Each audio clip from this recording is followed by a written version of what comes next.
Well, good morning and welcome to today's LoadTrek University broadcast. Today we're discussing Module 11 in the LoadTrek University training series, Managing Driver Pay and Time. So we skipped straight to Module 11 on this because we are rolling out a new version of driver timesheets. So for those of you on the broadcast who are fairly new, this will be how you manage your driver's pay. For those of you on the broadcast who are current customers who've been with us for a long time, you're managing your driver pay through client timesheets. So this will be another way for you to do it. In the coming weeks, as we roll out web-based driver timesheets, you'll be seeing more information, and you'll be seeing the icon pop up on your LoadTrek web dashboard. So welcome. We are glad you're here. We have a lot of people in attendance today. I'm very surprised by the people that showed up in the middle of your morning, so thank you very much. When we're done, this broadcast will be archived, recorded, and be on YouTube. The goal here is to tape all 14 of our LoadTrek University training modules so that if you don't have the time to come to a LoadTrek University class in either Milwaukee or Dallas-Fort Worth, you can do it on your computer. So I'm very glad you're here. Let's talk about driver timesheets. By the way, this is going to be a very full hour here. This is going to take a while to get through all of this. If you do have questions, please send them to info@loadtrek.net. You can see it on your screen there, info@loadtrek.net. And I will get to your questions maybe during the broadcast if we have time, but certainly after we're done. So thank you very much for attending. Here's what we're going to go over today. Oh, there's a lot to making driver pay work right. Accurate driver pay with less work is the goal of using LoadTrek to help pay your drivers. Accurate pay, we all know, is a very significant key to driver retention. Nothing can ruin a driver on a perfectly good company quicker than inaccurate pay. It saves the driver who might otherwise be underpaid, and it saves you money on the driver who gets overpaid and perhaps forgets to tell you about it. It also saves you a ton of hassle on holiday pay, Affordable Care Act requirements, driver pension, and retirement calculations. So with LoadTrek, here's the process with LoadTrek. We use the software to plan our work. We take all these activities from our customers who pay us money to go do stuff, haul mail, haul fertilizer, haul fuel, perform construction jobs, whatever that work is that we're being paid to do. We plan the work in LoadTrek, we execute that plan, we monitor compliance with that plan, and we make adjustments as necessary. We measure our effectiveness and our efficiency, change the plan if needed, and plan work all over again. And it all starts with proper setup. So once we have all the basics covered, we set up our customers, we set up our loads, our trips, and our dispatch. Payroll is the end result of that process. You have probably noticed, at least I hope you've noticed, a real emphasis on payroll from LoadTrek.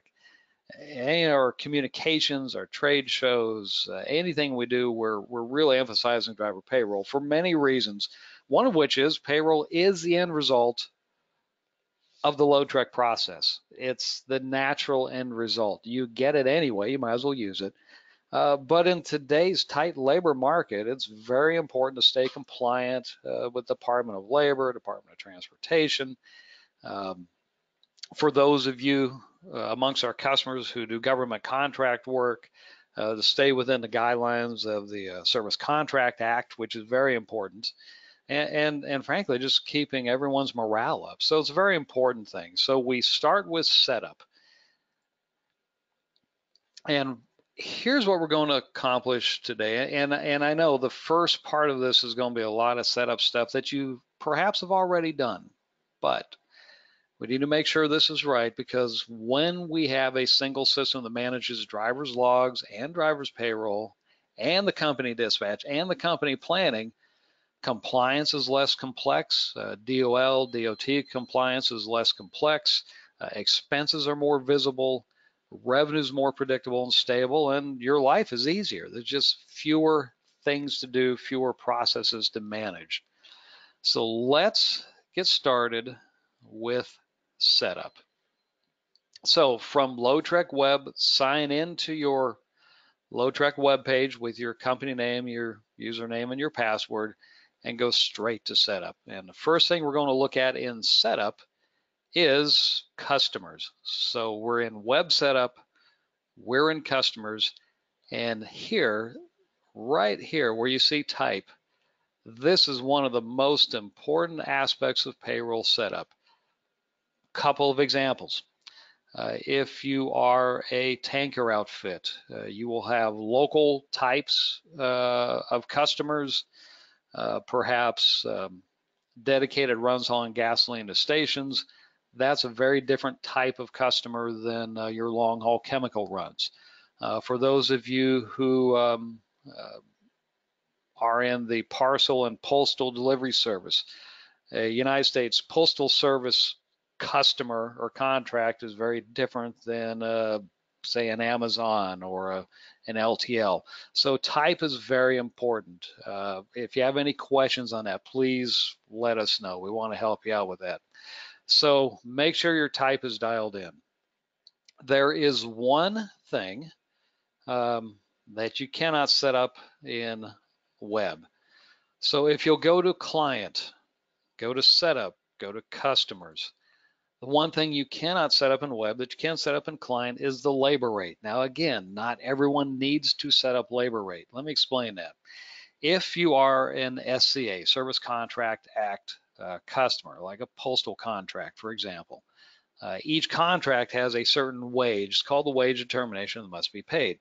Different contracts get paid different rates. For example, if you have a contract that originates out of the New Jersey Surface Transportation Center, every driver who touches that contract gets paid the New Jersey prevailing wage, even if that driver is handling a segment of the load going from Omaha, Nebraska to Denver, Colorado. It doesn't matter, still gets paid New Jersey wages.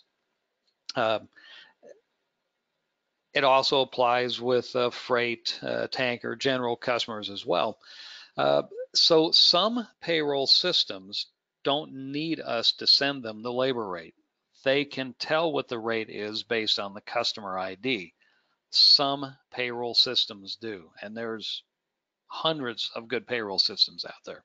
So you may or may not need to set up this. You absolutely need to set up web and make sure your type is right. You may need to set up your hourly labor rate and client setup. Contact your payroll provider, or if you need some additional help, get one of us at support on the line and we'll help you figure this out.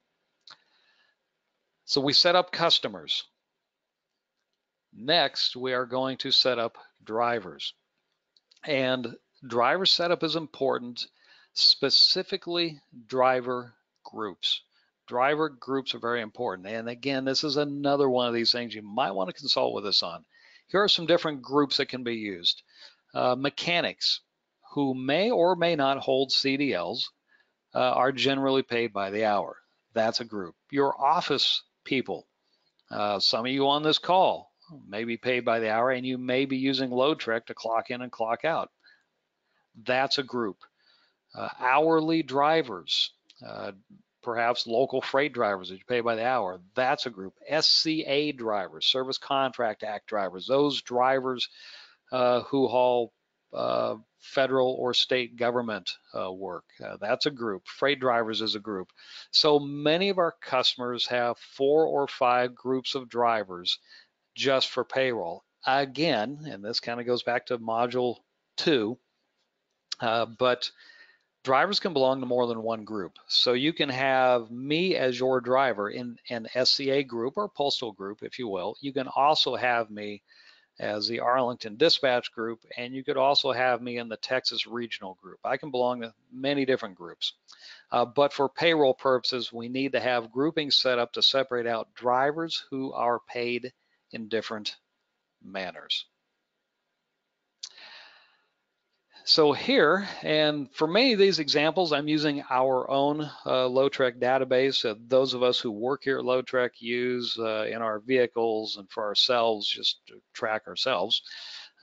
So here you see an example of office staff and with an HOS profile of local. So every driver who is assigned to the group office staff, and you can see there's 3, Lisa, Joel, and William, um, are in that group for payroll purposes, and they're assigned an hours of service profile that defaults to local. So we set up customers, we set up drivers, and again, good setup is the key to payroll. That's why we're going through this. The next thing we set up is locations. We have to make sure we have good, tight geocodes for locations. And here's why. Those of you who are experienced already know that GPS doesn't work all the time. There's trees, there's weather, there's buildings. GPS is line of sight. It looks at a satellite in the sky, finds 1, finds 2, and then it finds 3. When it finds that 3rd satellite, it triangulates, gives you a fix. If it can't see the sky, it doesn't work. And we all know that drivers have the ability to manually arrive and manually depart their stops. You don't even have to have GPS working for payroll to work, but it makes the driver's job so much easier that we really need to spend time tightening up our locations. So I'm in setup and web. You can see locations, and you can see all of these locations that are in red have no geocode whatsoever. So point number 1, when you send a driver on a route and that route contains a stop and that location, that stop, has no geocode, the computer has no idea where the driver is or where the driver is supposed to go. None of your calculations are going to work right for planning purposes, planning distance, planning time. When the driver stops the truck computer has no idea that you're supposed to be where you're supposed to be because we don't know where you're supposed to be. So location setup is very important. And let's look at a location. So this is our LoadTrek office in Arlington. And note a couple of things. Number 1, we have a correct latitude, longitude assignment right here. And number 2, we have a geofence assigned to this location right here. LoadTrek Arlington is the geofence assigned to the location called LoadTrek Arlington. Now this goes back to some basic setup 101 stuff. But remember, geofences can perform many different functions: safety-related functions, security-related functions, reminder-related functions, and location-related functions. So for this exercise, we're really only interested in location functions. So we have drawn a fence, a geofence, around LoadTrek Arlington, which includes the parking lot across the street and the parking lot next door, but excluding the sports bar next door to give us a realistic geofence. This is the way every one of your locations should be set up, as opposed to this. This is a location called CVS Chicago, and it just has a round geofence. So what that means is we have a latitude, longitude that may be right. It's probably accurate. These mapping engines that we use to determine GPS latitude, longitude are really good. In excess of 99% of the time, they're accurate. But it's just a round geofence. It's very imprecise, and it covers a lot of ground. Here's the danger with that.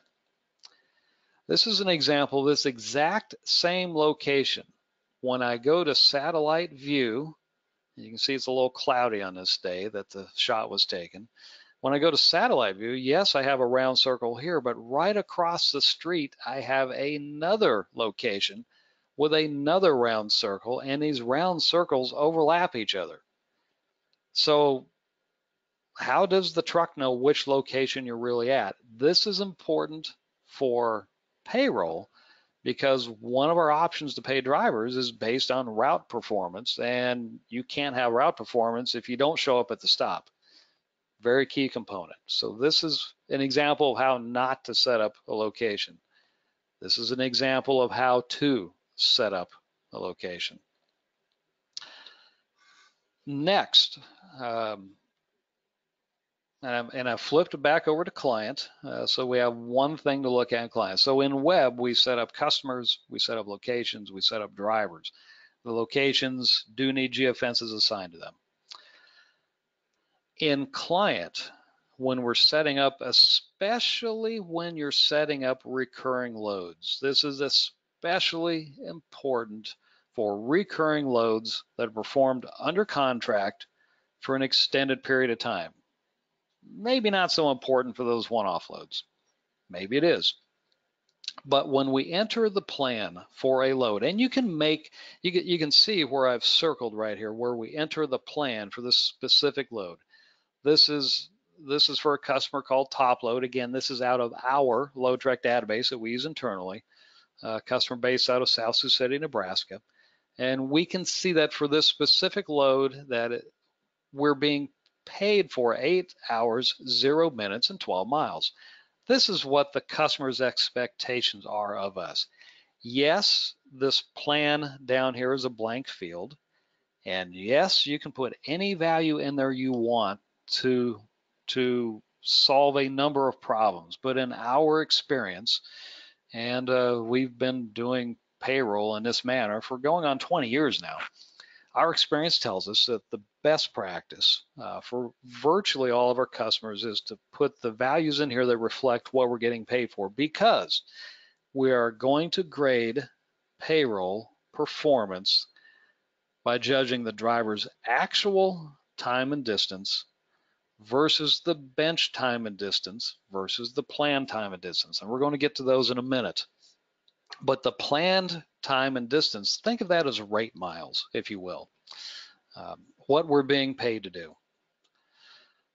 So we've got our setup done. There's only 4 items to cover in setup, but it's very important that they're done correctly and accurately. So now let's jump into web and let's jump into timesheets. Before we start using timesheets, let's go over the company settings, which I have circled right up here in red. Company settings. There are 2 basic ways to pay drivers or pay employees. The choice is yours, and you can, if you choose to, use both methods for different groups of drivers. This is why we set up groups. So route-based payroll compares the driver's actual time to our expected time, the dispatch time, what we call the bench time. We believe that this load is going to take you 9 hours and 200 miles. That's how we dispatch it. That's our plan. It also compares driver actual based to the plan, which is what the company gives us, the company that pays us the money to perform this work. So route-based payroll compares drivers' activities to both our plan and our customer's plan. It's perfect for remote-based drivers that you never see. DOT-based payroll, on the other hand, is just straight up our calculation. If you clock in at 0800 and you clock out at 1600, that's 8 hours. We don't compare it to anything. That's typically what mechanics and office staff use. So we have 2 very different ways to do payroll, and you can go into settings and flip it back and forth based on whatever group of drivers you're working with. So we talked about payroll type. In setup for our timesheets, let's go over the options. And again, if you're an existing customer who's been using client-based pay sheets for many, many years, this is exactly the same as what you're doing now. It just looks prettier, that's all. Options, discount log-off time, discount sleeper time. If you're paying on route-based pay, these are the 2 switches that tell you, let's talk about discount log-off time. If a driver clocks in at 0200 and clocks out at 1400, that's 12 hours. But if in the middle of that tour of duty, the driver clocks out at 1000 and clocks back in at 1100, then that 1 hour in the middle of the day is a break.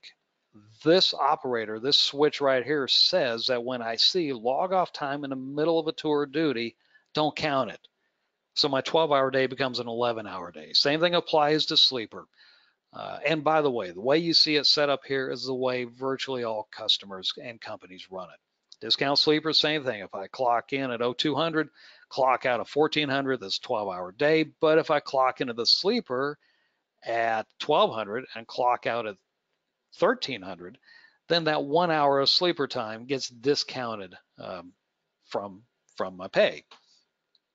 Print bench, print planned and actual. We almost always want to see all three of these options, and apply exceptions: bench, actual, and planned. And we'll talk about exceptions. But an exception is if I need to pay a driver outside of what is reflected on their hours of service, outside of what they've clocked in and out. For example, you might want to pay for certain activities like washing a truck, or you may not want to pay for personal conveyance that the driver forgot to clock out and to log in the correct status.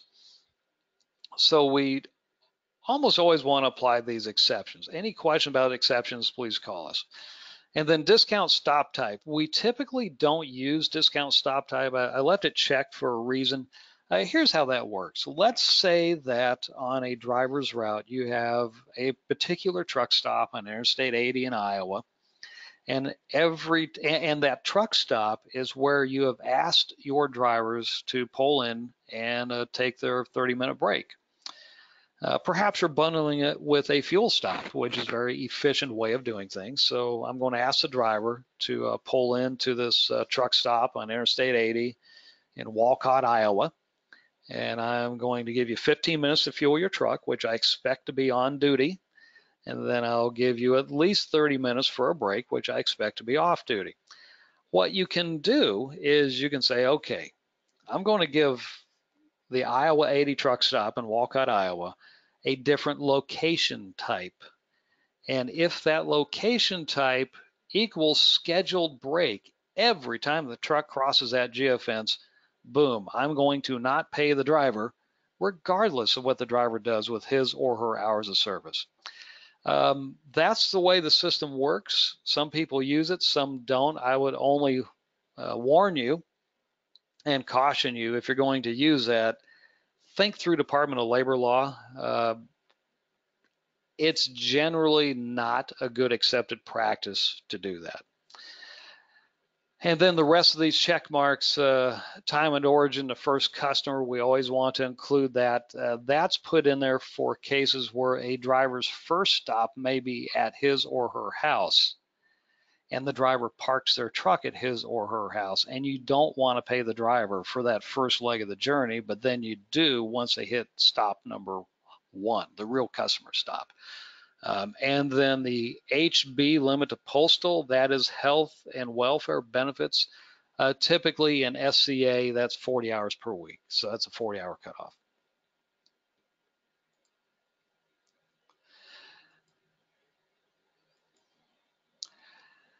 Now let's look at DOT-based payroll. So again, if I go back to our setup screen, we can use route-based or DOT-based, and typically for office staff, you just use DOT-based. In other words, you clock in and you clock out. That's it. So we can see driver Roddy. He may not even be a driver, could be office staff, but we can see William Roddy has clocked 42.06 hours for this specific week that we're looking at, from 9/8 to 9/13. We don't have anything to judge it against. That's just how many hours this particular person clocked for that week. And we can see on the driver's hours of service log, which in this case, since driver Roddy may not be a CDL driver, the hours of service graph is really just there as a timesheet. It's not even a real log. And we can see that Mr. Roddy clocked in at 0700, took off for lunch a little after 11, came back from lunch a little before 12, and was out of there at 6 o'clock p.m. But just like with any DOT log, if there's a mistake, if someone forgot to clock in, forgot to clock out, you can always go in and edit that log. And we can see when we took 30 minutes off the log, we took our time down to 9.67 hours. So again, DOT-based payroll, it's straight clock time. Perfect for office staff, mechanics, perhaps non-remote drivers. Let's make it a little more interesting, and let's go to route-based payroll. Route-based payroll gets more interesting, and there's more to it because we're doing much, much more. DOT-based payroll can be done with many different systems. It's just a time clock, but now we're introducing intelligence to the system. How are we going to judge the driver? So we go back into company settings, hit the little gears up here, and we're going to switch over to route-based payroll, and we're going to hit save. And when we do that, now our timesheet looks dramatically different. So this is route-based payroll. This is route-based payroll for the driver group demonstration. Now that's a group of drivers I picked for this particular class. And this is for the week or the pay period that runs between 9/5 and 9/12. You can make the start date and the end date anything you want it to be. And you can make the validation date anything you want it to be. So here's what we recommend. We do not recommend you validate an entire week at a time. I know back in the old days with paper, that's kind of how you had to do it.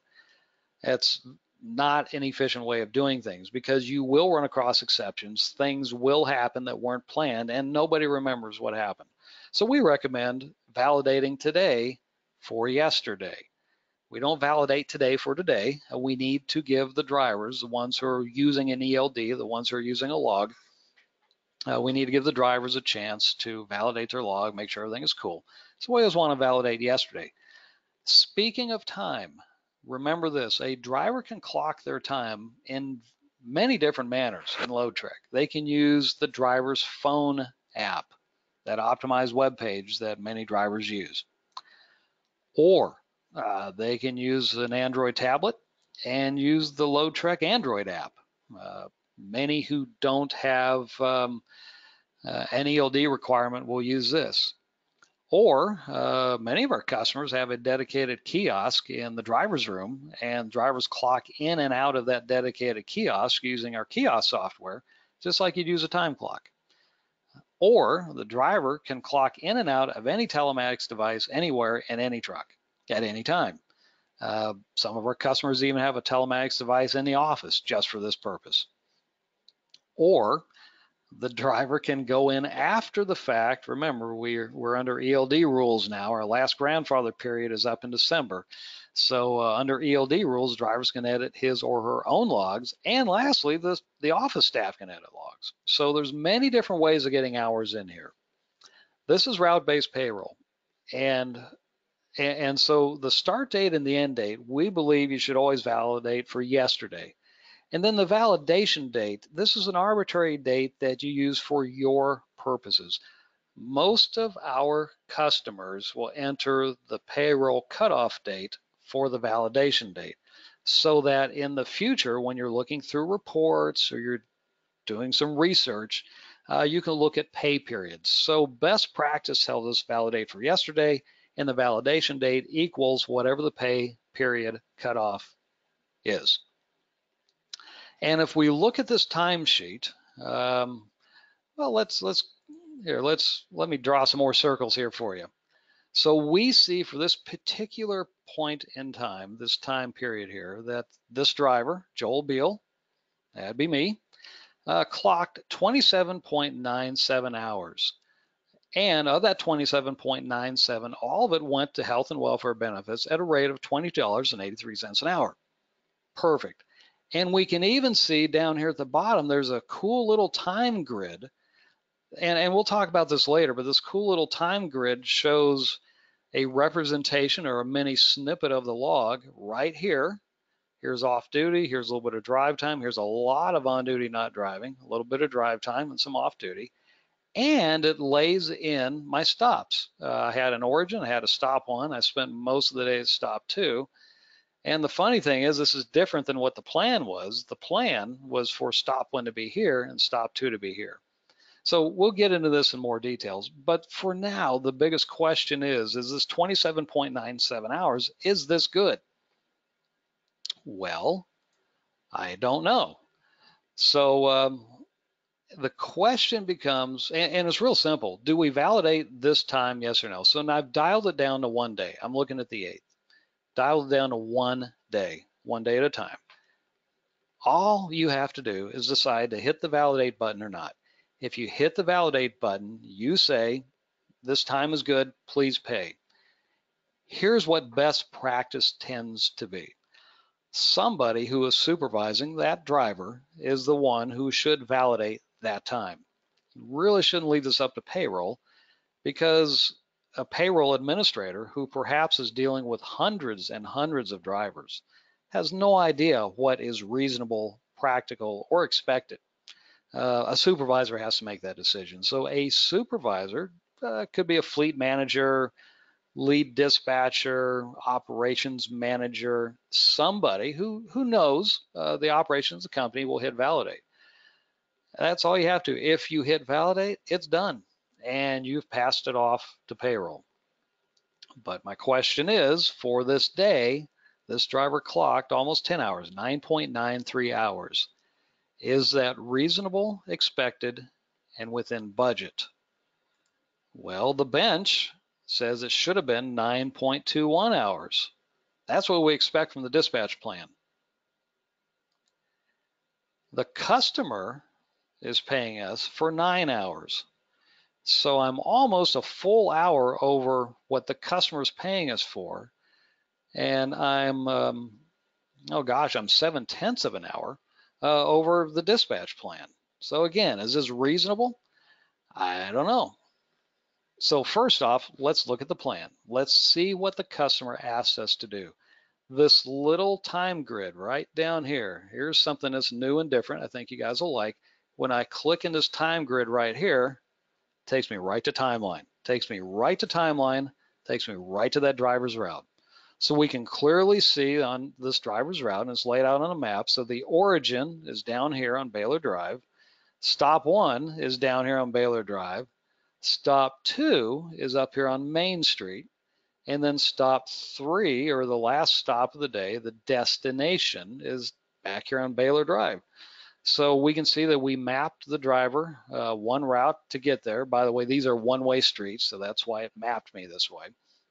And you can also see that it did not map me the most direct route, because the system knows this is right through the University of Texas at Arlington. There's 44,000 students wandering across the street here without looking, so it's certainly not the best path to take. So it took me over to Center Street and up, and then back on Pecan.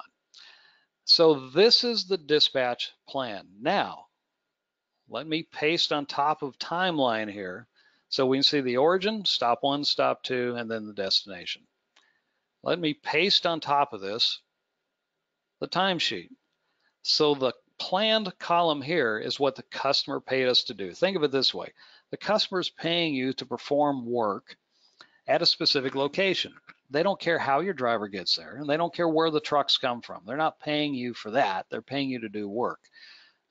Or if you're in the business of hauling stuff, hauling mail, hauling freight, a private carrier hauling your own products, it doesn't matter where the truck comes from. They're paying you to do a job. If you have to deadhead 5 miles or 500 miles, that's not your customer's problem, that's your problem.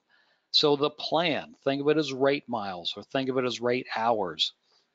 The plan comes from these 2 stops right here. I am getting paid to perform work between stop 1 and stop 2, not the origin destination, stop 1 and stop 2.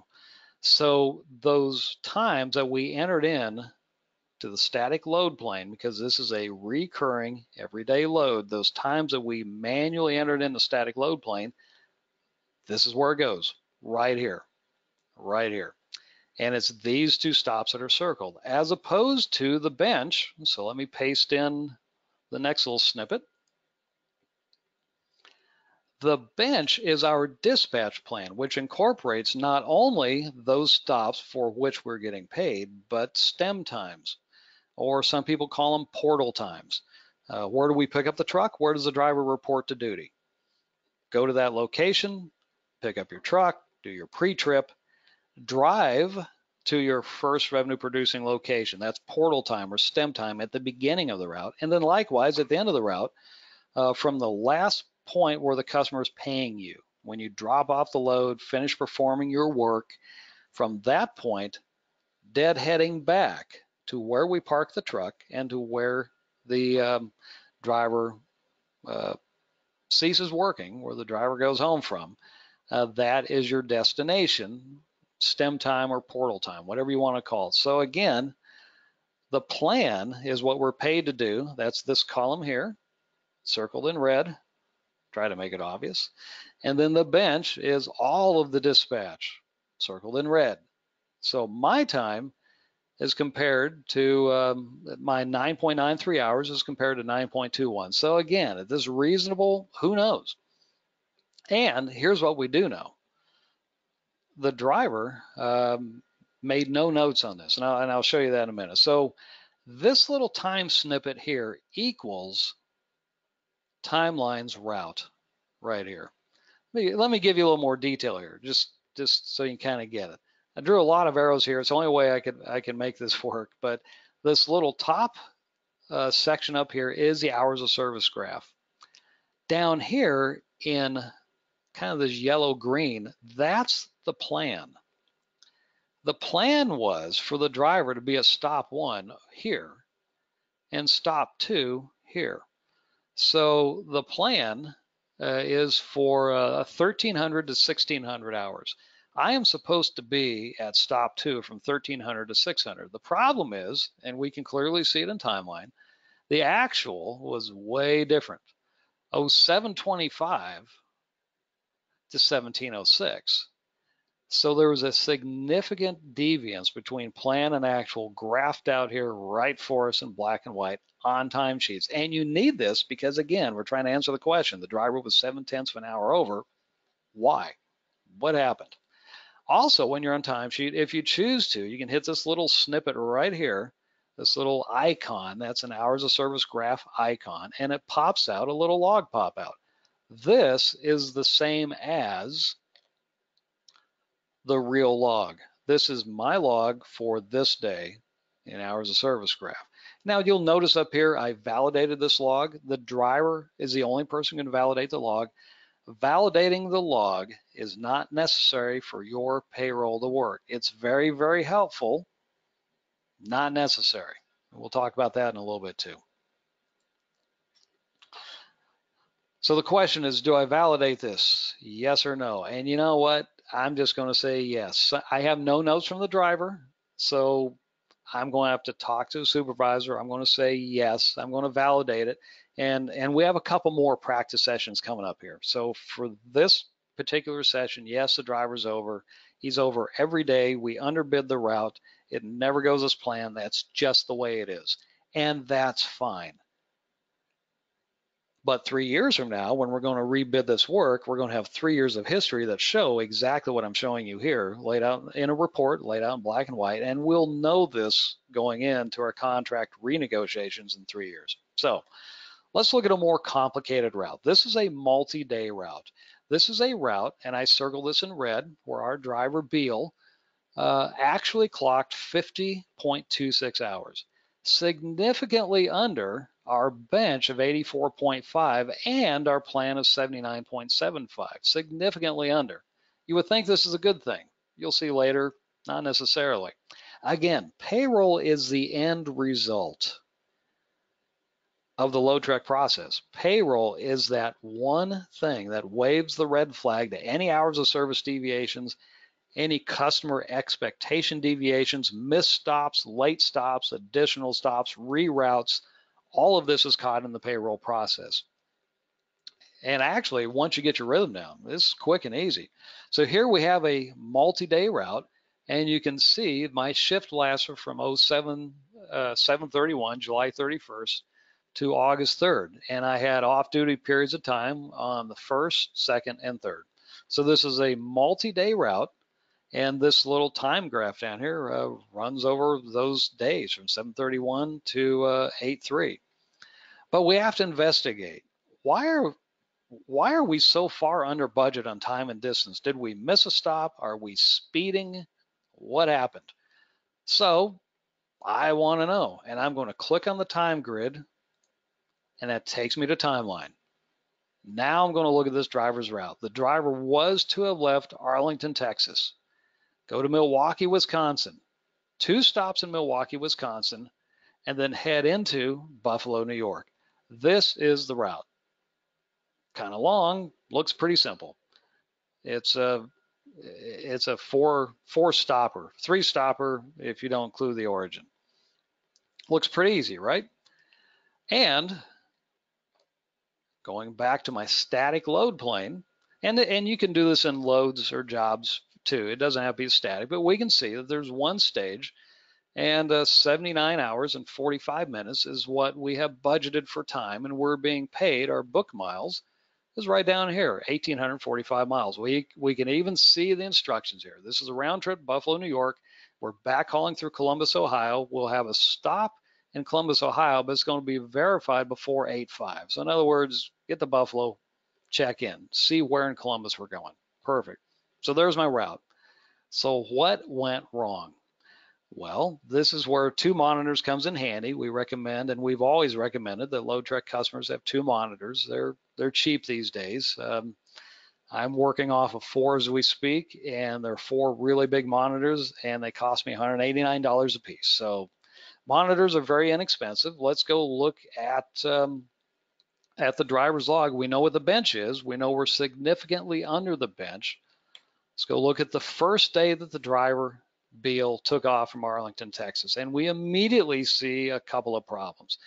We have blown through 2 hours of service violations, one of which we validated, which is right here in green. We missed a mandatory break, one of which we didn't validate. So we have multiple hours of service violations. That's problem number 1. And when I look at the map on the log, and just like on any map, you can hover over these green icons here. So when you select a period of time on the log, and again, this goes back to an earlier module about hours of service, but when I select a period of time on the log, that period of time is highlighted here. And when I hover over, we can clearly see that this driver in this company vehicle is going 81 miles an hour. So we have 2 problems right away. We're blowing through hours of service like it doesn't exist, and we're driving very fast. Okay, well, let's go to the next day. And I see another problem. When I left Milwaukee, and again, if you'll recall, we were supposed to, if I look at timeline, gone down around the south of Lake Michigan, and somehow we mysteriously walked on water and went across Lake Michigan. Well, what happened is the driver took a ferry.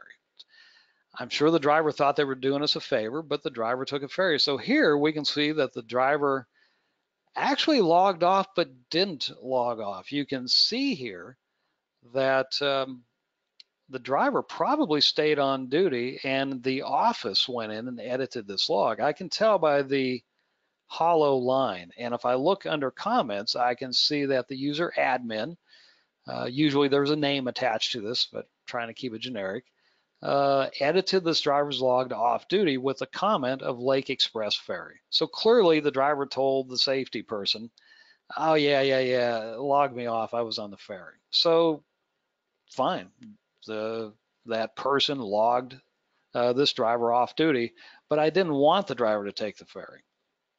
Okay, this is interesting. Let's go to the next day. Now here we're on up in Ontario, and we're driving at more reasonable speeds. I've clicked on a segment of drive time here, and we can see that we're driving 51. So our 81 mile an hour days are over.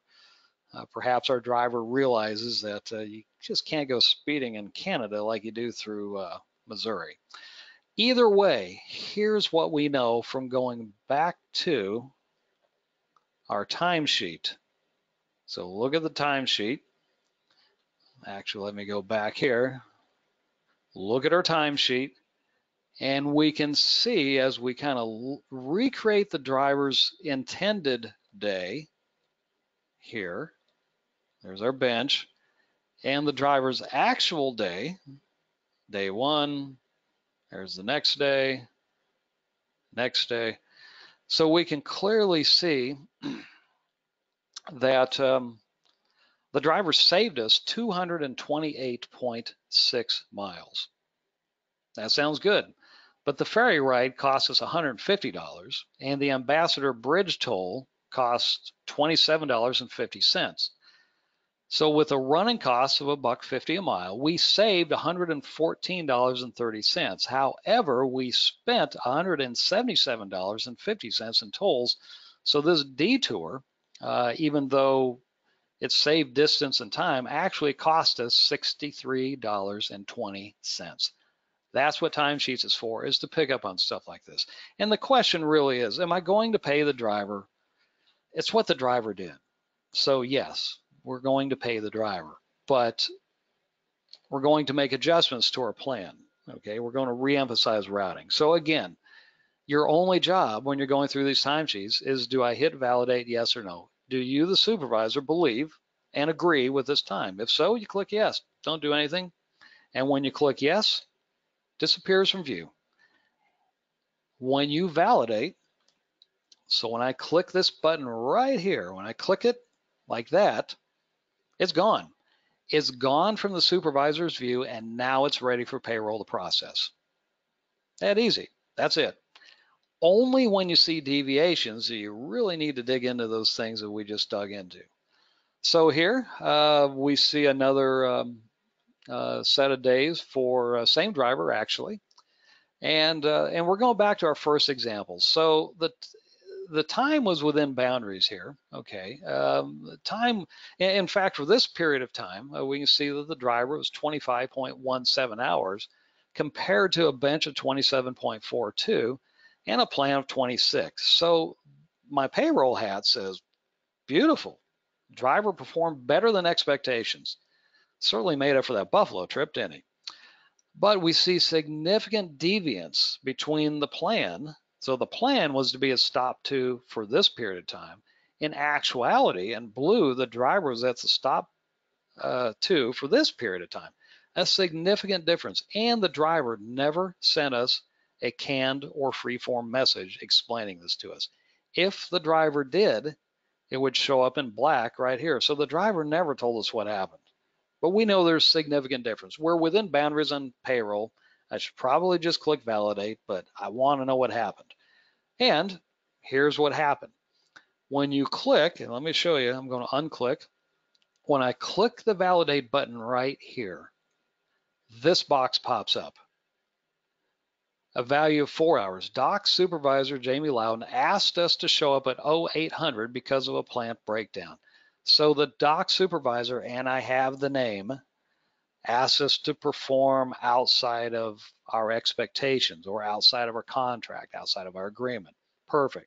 So I, as the dispatcher, enter this in, associated it with stop bill, give it an exception type of USPS delay, a value of 4 hours, and it's suggested. Suggested means this is what I believe happened, and but I need someone up the food chain for me to validate it. So payroll or billing, because it could be payroll or billing, looks at this and goes, okay, this actually should have been associated with LoadTrek Arlington. So they made one small change here, assigned this delay to a different stop, and validated it. And notice when I hit save, now I have a 4-hour USPS delay right here. So I still have my time accounted for, and I have my delay right here. So I can go back in the future. And again, if I agree with this, okay, this looks good now, I click validate. And when I click validate, disappears from view, ready for the next one. I like this, click validate, and I've got a clean screen. You have a clean screen, your job is done. So let's look at some real life examples here. I pulled this from one of our customers who gave me their permission. So I grayed out the names to protect the innocent. This particular driver for this particular time period of 6/2 to 6/8 was 59.89 hours. Is that good? And note something here. Not 60 hours, not 65, not 55, 59.89. Your honest drivers who want to help the company, they benefit from this precision because your honest drivers might have put 55 hours down there.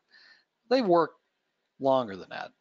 Your drivers who maybe are not as careful might have put 60 or 65. So company and driver both benefit from this sort of precision. So 59.89 hours compared to a bench of 61.66.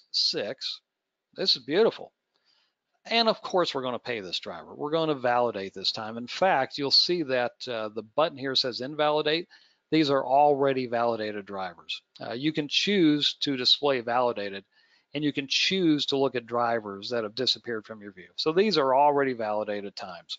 And this is really interesting because we think, and we budgeted for this set of work that we gave the driver to take 61.66 hours. So estimating $28 an hour for wages and benefits, and I don't know what this company actually pays this driver. We saved 1.77 hours this week compared to our budget. And at $28 an hour, this is $2,577.12 annually saved compared to plan. The all-in cost of a LoadTrek system is you have profited $1,737.72 on this particular route just with proper management. That's why you buy LoadTrek, to keep track of, to manage and handle the anomalies and to introduce efficiency. So we have clearly done better than what our company plan was. And of course, compared to what the government, the customer, it is the government in this case, but what the customer gave us was 54 hours worth of work and 2,685 miles. So clearly we were over the rate miles and rate hours, which we knew we would be. We have portal time, but we're under our bench. So we're happy. You click validate. That's what it looks like. And again, if I have questions on anything, I click in this little time graph view and takes me right to timeline. And there's my route, just back and forth, back and forth. In this particular case, I'm running from down in Mississippi up to Atlanta and back. So it's very nice. And again, if I want to see the hours of service snippet log, I can click here. And that brings up my log, which is the same as the real log, the big log for the driver. So this is one of those days. This is that driver's day. You can see we drove. Here's where we're swapping trucks. So this is a relay run where we jump out of one truck into another. A little bit of on-duty time waiting for the truck. Now that's interesting. There is on-duty time waiting for the truck.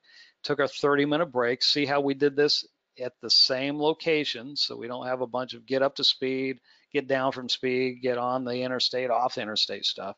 We handle this all at the same stop, and with this, we still perform better than expectations.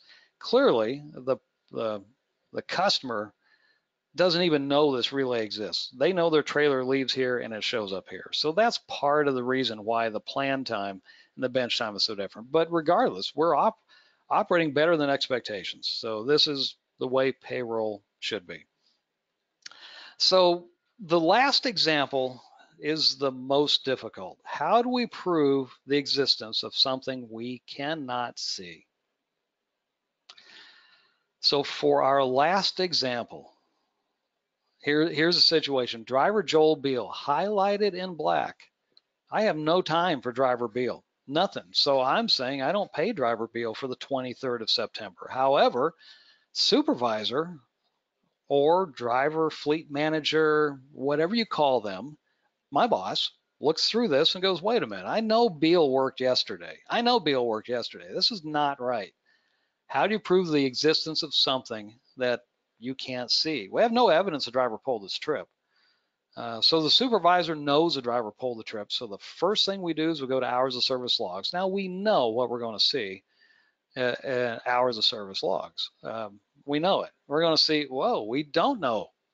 We thought we were going to see nothing but off duty, but we see a little snippet of time right here where the driver logged in, drove just a little bit and logged right back out. Sometimes you can't explain behavior, but it doesn't matter because no attempt to log on was evident at the beginning of this tour of duty. A driver must log on duty so that we know that he or she is working. And that can be done with the driver's phone app or that optimized web page that a lot of drivers use. It can be done with a kiosk. It can be done with any telematics device. It can be done with the LoadTrek Android app. Or the dispatcher could have and should have logged that driver on. But either way, the driver did not do it. Yet we know, and I circled it here in red so we can't miss it, we know the driver had a route. We had 4 stops in this route, an origin, 2 stops in the middle, and a destination. So the driver made no attempt to accept the route because the driver must clock in to tell us that he or she is working, clock out to tell us that he or she is not working. Both DOL and DOT require that the driver actively participate in the system for this to happen. And there's a route that the driver did not accept. And we know the driver didn't accept it because there is nothing under arrive time and under depart time. So how do we fix this? We need to get the driver paid. So and first off, I'm skeptical. I know the supervisor said that, yeah, the driver pulled it, but how do I know I don't have a load sitting somewhere? How do I know this happened? Let's investigate. Let's look at unassigned miles. This is where payroll and safety come together. That's where these two worlds overlap.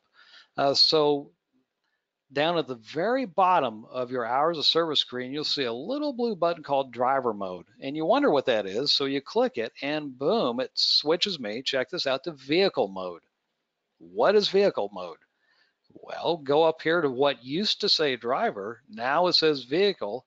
Hit my drop down, and my supervisor says this driver was in truck 777. Okay, pick 777, select it, and lo and behold, this is a vehicle time graph, and we can clearly see movement here, here, here, and here. And in fact, if we look, and I circled it in red so we can't miss it, here is every move and stop that that vehicle made. Everything that's in this kind of gray area here is unassigned. Everything we see here in white is assigned. Remember, for some mysterious reason, this driver clocked in the middle of the day and clocked right back out. I don't know why. And you can even see up here where my number, or this driver's number actually, 4777, is identified with this little period of time here. So we know the vehicle moved. And if I look at this, this is roughly the driver's route. Beal to LoadTrek Arlington. I'm not sure what this Clean Energy Dallas is here in the middle. And then LoadTrek Arlington, and back to the destination. This is the route. That truck did haul the load.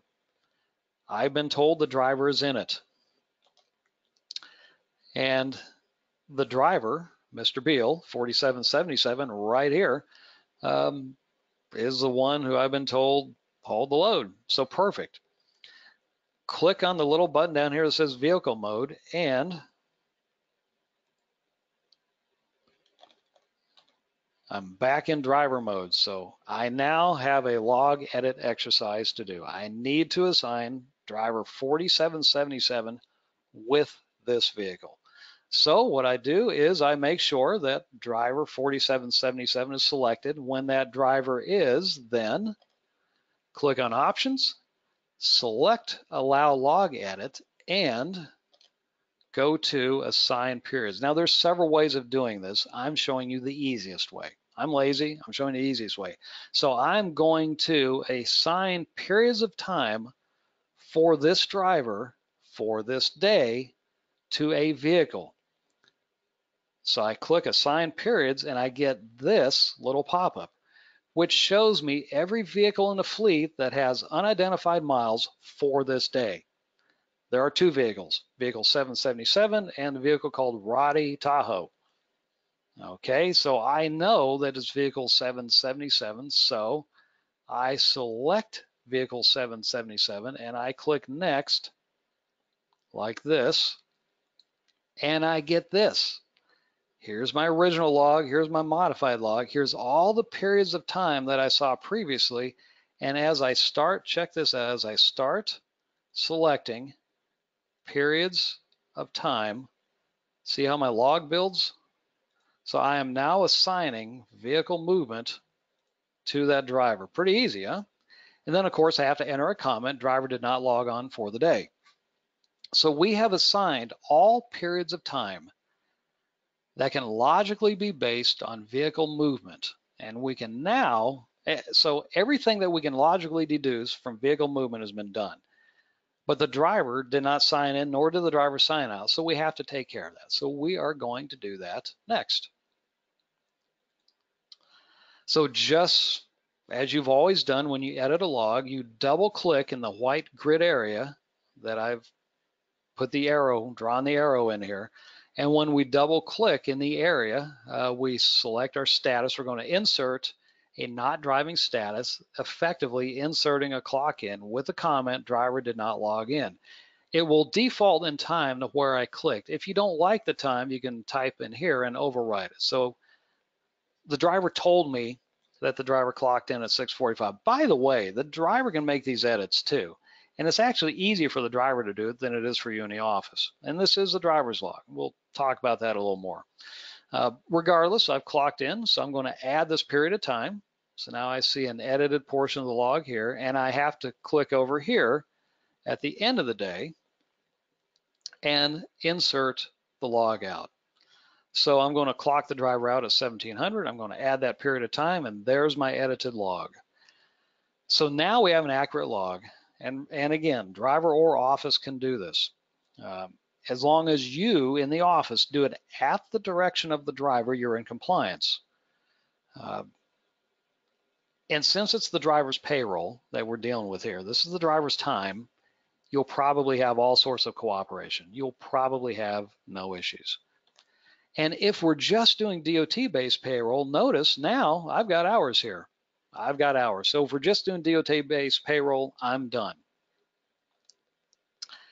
If we're doing route-based payroll, then I'm not done, because here's the situation. Yes, I know that the driver drove the truck, and yes, I know the driver made these stops, although I still don't know what these two stops are. But stopping at a location doesn't mean you did what needed to be done. You might have gone in the gate of a facility, but how do I know you loaded or unloaded? I still don't know that. So to finish out the process, and again, recreating the log is perfect for DOT-based payroll, but for route-based payroll, I have to at least bookmark the route, which is the supervisor's way of saying, yes, the route was done as it was intended. So I double click down here in routes, and there's a couple of ways of doing an edit, or essentially you're doing the driver's job for them of arrival and departures. You can do it from in client in the routes plane, which many of you do. You can do it from the DOT log, which I'm doing here, and you can do it from timeline. I don't care where you do it. I like to do it from the log because I can see what's going on. And so I enter in a time of arrival, a time of departure, and you can see how it adds it. And then I'll enter the end location, a time of arrival, time of departure. And now that I've added this first stop and this last stop, when I go back to timesheets, everything is just the way it should be. 10.24 versus 9.29. It's still over, but it's working. Now, if you want all of your reports to be accurate, all of your billing reports, all of your historical reports, again, we need to go back in here to route edit, and we need to enter in when the driver arrived and departed from the stop. And it doesn't have to be arrived and departed. It really needs to be when the driver started doing work and stopped doing work. You're doing the driver's job for them, okay? Just because GPS says you're there doesn't mean you did what was required of you. And that's a very important distinction for our customers and your customers to know. So now I still have to answer the question, we're significantly over bench and plan times. What happened? And there's my bench. There's my plan. I've circled them in red. What happened? And notice I've got drive time up here on my little grid, my little graph, but there was no drive time plan down here. So what happened? And let's look at timesheet. In fact, let's look at the log. Let's bring up the log for that driver. And we can see that in the middle of the day, the driver drove to Dallas. So we can see the little green arrows show us the driver went to Dallas, a little short trip to a place called Clean Energy Dallas, and spent some time there and then drove home. In fact, let me kind of lay the timesheet on top of the log, if you will, so we can see what I've circled here and is highlighted right here in the middle is not part of the route plan. So what happened? And by analyzing timesheet's time graph, we can see that these two periods of drive time do not match the route plan. So therefore, I clicked on this needs validation. So I clicked on the little orange reddish diamond here to enter validation. And the exception type is travel time personal. And it's suggested, because I'm a supervisor, I'm suggesting this time that we deduct 1.5 hours because the driver made a personal trip to Dallas. So that's what I'm suggesting, and I'm going to save it. And notice how it shows up as suggested with a deduction. Now, my supervisor can come in and say, okay, I agree. I'm going to assign it to LoadTrek Arlington. It was on the wrong stop, but other than that, travel time personal, that's good. Deduct 1.5 hours. Change the status to validated, and once I change the status to validated, which signals approval, now this is validated right here, and it will be deducted when I run the final report. So do I validate it now? Yes, I do. And again, when I validate it, clean screen. So that is every possible thing that can go wrong with timesheets. And that's a good thing because you're catching everything in the company. You're catching extra stops. You're catching missed stops. You're catching route deviations, drivers not showing up. You catch everything in payroll. So where is this, what's the end result? And the end result is very, very easy. And for those of you who have been LoadTrek customers for a long time, this is way easier than it was 5 years ago. So we go into client and we go to reports. So let me click on reports. And we're going to payroll. And under payroll, there's a report called timesheet flat totals. Some of you customers that we've built custom reports for may have other reports in here. Again, in LoadTrek, every customer is their own unique, independent, isolated database. No customer's data is intermingled. So some of you may have other reports other than this, but everybody has what we see here. So timesheet flat totals, and I'll dial in my start time and my end time. So this is typically for the pay week. I can either search by validate date or by route date. Again, doesn't matter. Validate date is typically the pay period. And then I'm going to pick my group. This is where groups becomes real important. So I'm going to do it for all active drivers. And I get a really big report that looks, and this is a report for a real customer. Okay, I get a really big report that looks like this. So you can have a report. It gives you everything you need. This report was really not intended to be read. It was intended to be used. So yes, you can print out this report and do things with it. That's cool. And this is, I shrunk my screen so you could actually see the whole report. There's a lot of columns here.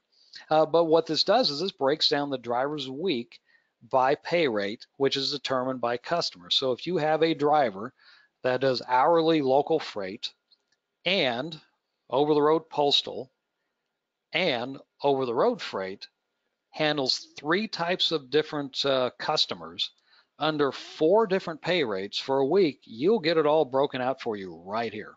The work's already been done. You just run a report.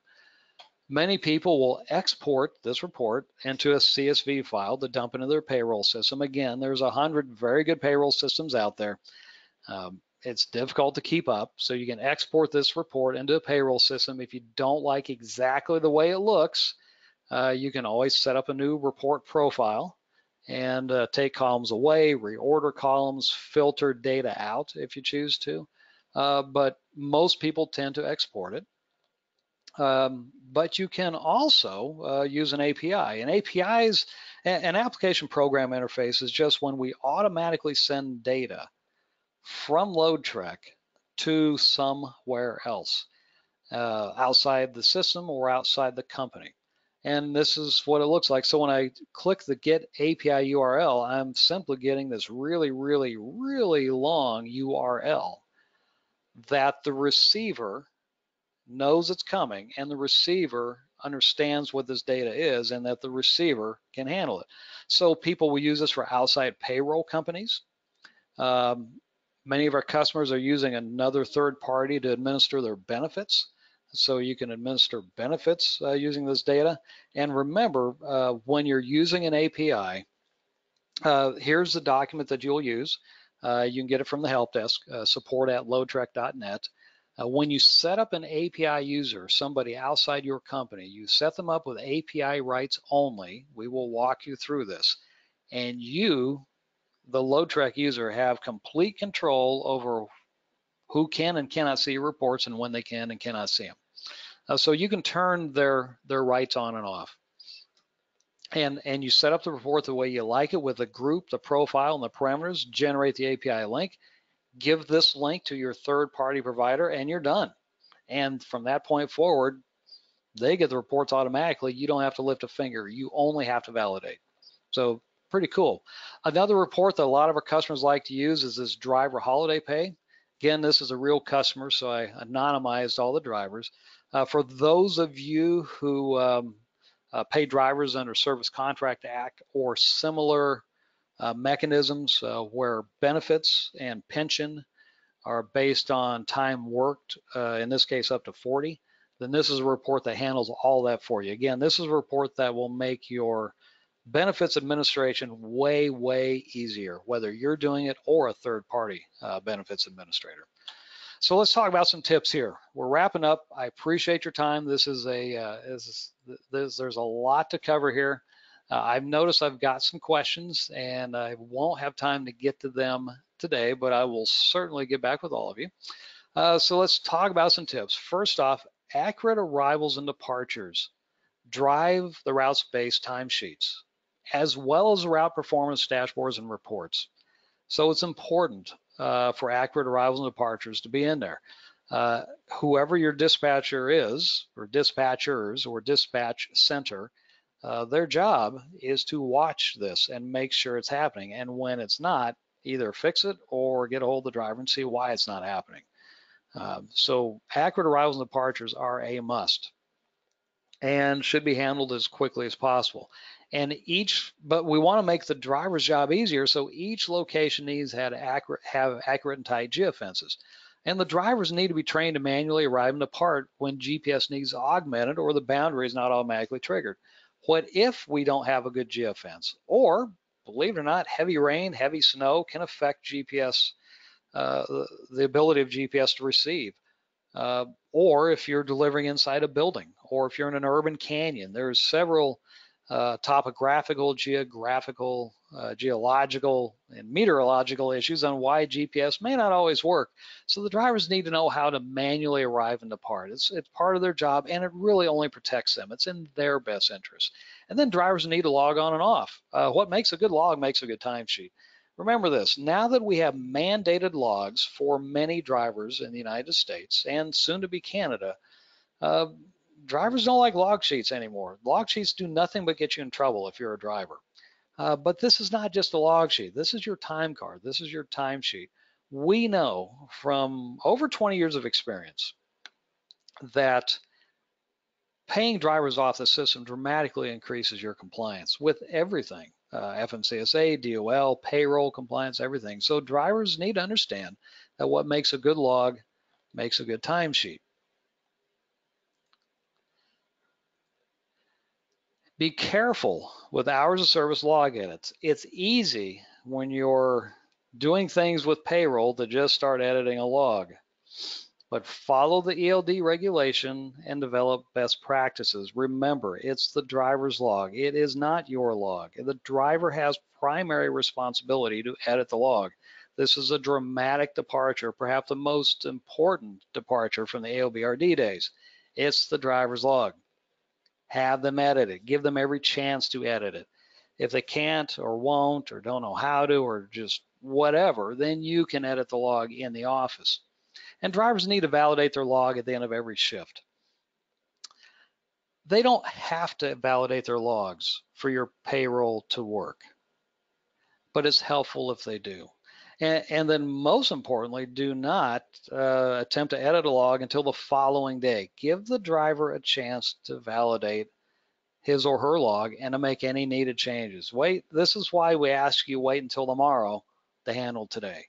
We don't want you waiting a week, but don't try to do it today either. So wait until the next day. Just give the driver some time. Avoid overlapping stop times. You can't be at stop 2 before you leave stop 1. That's not logical. It won't work. So avoid that. Avoid non-chronological stop times. We've seen cases, and it's just simple mistakes, but stops get entered out of order, and avoid that. And then most importantly, all of your supervisors, all of your drivers, put down your pen. Your life will be so much easier if your line supervisors have tablets, and if they have to make a change on the fly, whether it's at 2 in the morning or 2 in the afternoon, and make the change in timeline. Or you can use routes if you want to, but if it's 2 o'clock in the morning and you're waking me up, I'm going to grab my tablet and I'll use timeline. But make the change now to avoid the payroll hassle later, so that you don't have the complaint about double paying the first driver and not paying at all the second driver. It makes it so much easier. So how do you get started? Well, first off, you have to have a system. So this webinar is for LoadTrek customers only. I'm assuming you have one, and then you need to set up your system. If you have questions or need help, that's what we're here for. Organize your dispatch, especially your recurring your recurring work, your static loads, if you will. But get your recurring static loads set up properly. Your ad hoc stuff that gets called in, look at it. If it can be templated, canned, if you will, then let's set that up. Organize your dispatch. Teach the drivers how to use their ELDs, and then the supervisor or somebody the next day validates completed work. Drivers simply use their ELD. It's not complicated for the driver. It's fairly simple as long as we clearly, consistently, and routinely communicate to the drivers what's expected. And then the supervisor validates the completed work.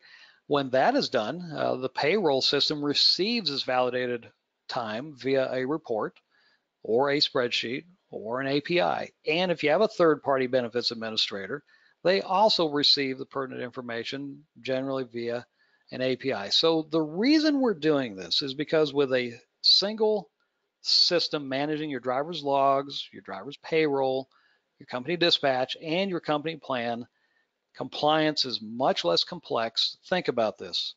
If I set up a perfectly compliant route for a driver and we don't deviate from that route, I will not have an hours of service issue. It's that simple. And as we saw in that one example, if the driver arrives and departs pretty much according to plan and doesn't make unnecessary unauthorized stops, then there's no speeding involved either. So you really, you can watch both driving behavior and hours of service behavior through payroll. Expenses are more visible when there's problems that occur, deviations that happen that need to be validated. They're there for everybody to see. Payroll is no longer an island. Billing is no longer an island. Dispatch is no longer an island. And your revenue becomes more predictable, more stable, and most importantly, you can go back in time and see if you're properly pricing your work out. It makes your life easier. So thank you very much for joining us. There's our website, there's our phone number. General inquiries, you can email info@loadtrek.net. Technical support, support@. You can see our YouTube, Twitter, and LinkedIn channels. Check us out there. This will be posted to the training library out on YouTube, so chances are most of you will be seeing it out there. Thank you for joining us, and have a good day.